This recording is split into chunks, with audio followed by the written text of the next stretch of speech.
পৃথিবীর প্রাচীনতম সভ্যতাগুলোর একটি পারস্য ঐতিহ্য স্থাপনা ও সংস্কৃতিতে ভরপুর ইরান একসময় ছিল জ্ঞানের আলো ছড়ানোর কেন্দ্র।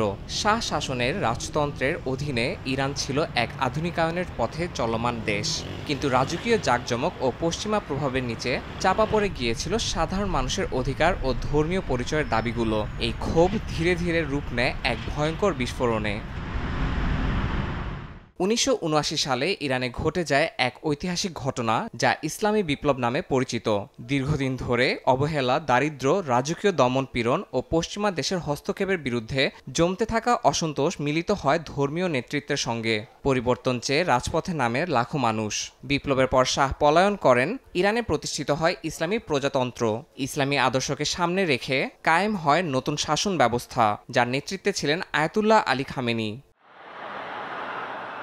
বিপ্লবের পর ইরানের জন্য আসে এক নতুন চ্যালেঞ্জ, আন্তর্জাতিক নিষেধাজ্ঞা, অর্থনৈতিক অবরোধ এবং রাজনৈতিক বিচ্ছিন্নতার পাশাপাশি মার্কিন ও পশ্চিমা দেশগুলোর সঙ্গে সম্পর্ক এক প্রকার শূন্যে নেমে আসে।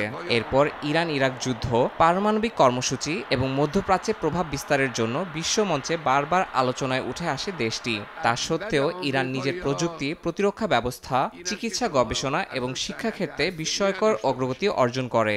সীমাবদ্ধতার মধ্যেও দেশটি তৈরি করে শক্তিশালী ক্ষেপণাস্ত্র ও মহাকাশ প্রকল্প।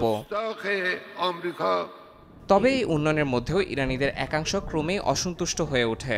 অর্থনৈতিক সংকট, দমনমূলক রাজনৈতিক পরিবেশ, নারী অধিকার নিয়ে কাড়াকাড়ি এবং মত প্রকাশের স্বাধীনতা হরণের মতন ইস্যু ইরানের তরুণ সমাজকে বিক্ষুব্ধ করে তোলে।